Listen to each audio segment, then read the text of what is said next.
आज तक आपकी आवाज।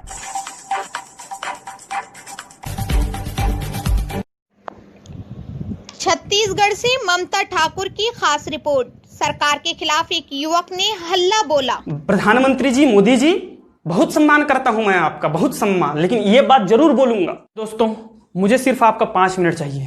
मैं 5 मिनट से ज्यादा नहीं लूंगा और आपका टाइम पास कराने नहीं आया। आज मैं मुद्दे की बात करने आया हूं, समझ रहे हो। कल परसों का यूनिवर्सिटी का आपका नोटिफिकेशन जारी हुआ है। ये परसों की बात नहीं, हर एक यूनिवर्सिटी की बात है और ये हर एक स्टूडेंट की बात है। कल परसों का नोटिफिकेशन जारी हुआ, आप भी पढ़े होंगे, मैं भी पढ़ा हूं, समझ में आ रहा है। तो इसमें मैं ये बात नहीं करने आया कि आपको जमा कैसे करना है आंसर शीट। मैं ये बात करने नहीं आया हूं कि आपको क्वेश्चन पेपर कैसे मिलेगा। मैं ये बात नहीं करने आया हूं कि उसको हम कैसे पोस्ट ऑफिस के थ्रू भेजेंगे। मैं ये बात करने आया हूं, क्या आपने एग्जाम फॉर्म भरा है? क्या आपने एग्जाम फॉर्म भरा है? और एग्जाम फॉर्म भरे होंगे तो आपने फीस भी जमा किया होगा। किस चीज का फीस दिया है? हम फीस देते हैं कि हमें जो है एग्जाम में आंसर शीट मिलेगा। हम फीस देते हैं कि हमें क्वेश्चन पेपर मिलेगा। हम फीस देते हैं ताकि वहां जो टीचर ड्यूटी लगता है उसको उसका ड्यूटी का पैसा मिले। हम फीस देते हैं ताकि उन टीचरों का ट्रेवलिंग का फीस मिले। तो फिर हमारा फीस का क्या हुआ?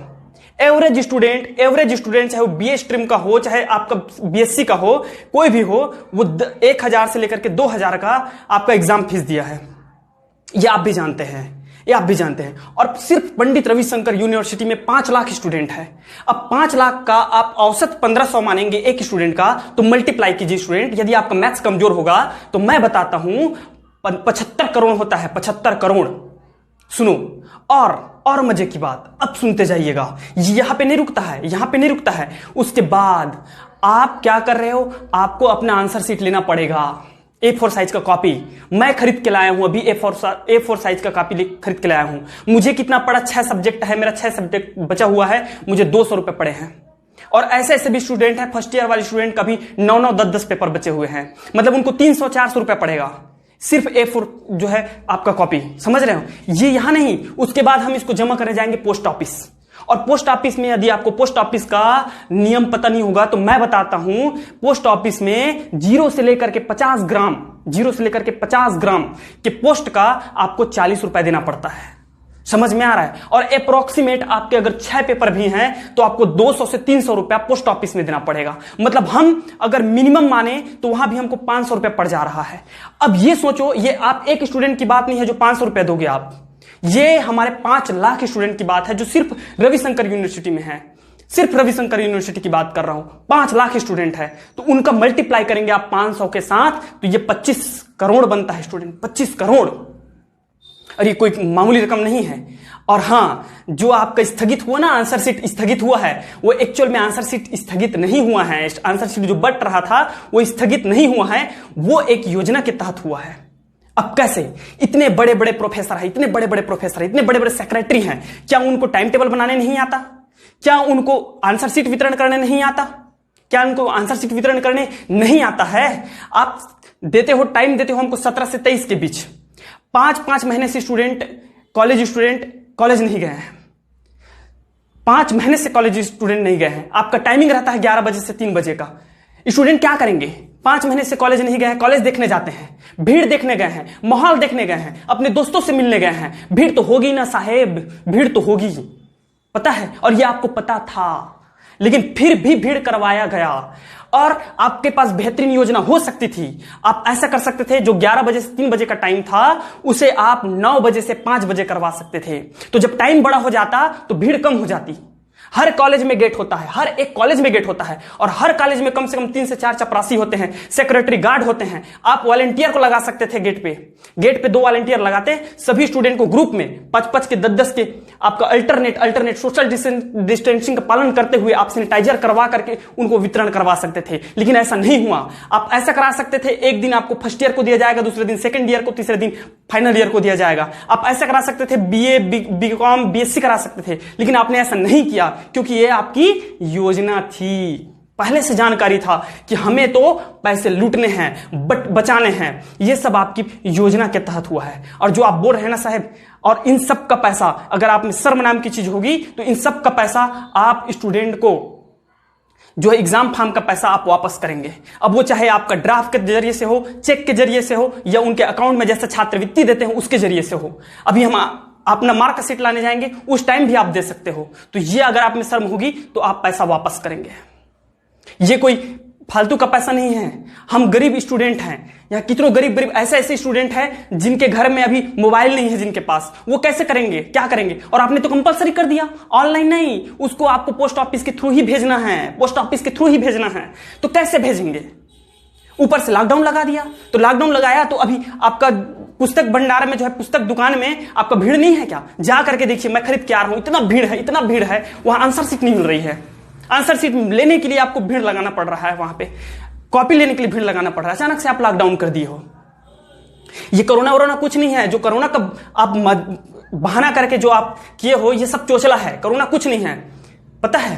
कोरोना होता ठीक है तो आपका जब गृह मंत्री को हो सकता है, होम मिनिस्टर को हो सकता है, जिसके पास Z+ की सिक्योरिटी है, ठीक है, जो हमारे फॉर्मर प्रेसिडेंट को हो सकता है, राष्ट्रपति को हो सकता है, अमिताभ बच्चन जैसे बड़े बड़े सेलिब्रिटी को हो सकता है, जो अपने बंगले के हर एक व्यक्ति को कई महीनों तक घर में बैठा के खिला सकता है। उसका हर व्यक्ति घर से बाहर जाने आने वाला हाथ से सैनिटाइजर नहीं करेगा, उसको नहला सकता है सैनिटाइजर से, सैनिटाइज कर सकता है उसको, हाथ को बस नहीं, पूरा आदमी को नहला सकता है। उसके पास इतना मास्क है कि वो मास्क का ढेर लगा सकता है, इतना बड़ा आदमी है। हम तो गरीब हैं, गरीब। मैं तो कसम से कहता हूं, मैं बोल रहा हूं, मैं आज तक एक सैनिटाइजर नहीं खरीदा अपने पैसे का। क्यों खरीदूंगा मैं? है ही नहीं कोरोना यार। अगर कोरोना होता तो हमारे और आपके जैसे गरीब व्यक्ति को क्यों नहीं होता? मेरे गांव जहां पे है, वहां से हर रोज 10 आदमी भाटा पारा जाता है। हर रोज 10 आदमी भाटा पारा जाता है, जो कि एक डिस्ट्रिक्ट है छत्तीसगढ़ का, जहां रेलवे लाइन है, ठीक है। हर दूसरे दिन मेरे गांव का बिलासपुर जाता है हर दूसरा व्यक्ति। हर चौथे दिन हमारे गांव से रायपुर से आना जाना करता है। इतने सारे इवेंट्स हो गए, इतने सारे छठी का कार्यक्रम हो गया, शादी हो गया, तीज त्योहार निकल गए, इतने सारे गणेश का फेस्टिवल निकल गया। किसी को तो हुआ रहता मेरे गांव से, किसी को तो हुआ रहता। इतने लोग घूम रहे हैं, मैं 4 महीने से मैं खुद घूम रहा हूं।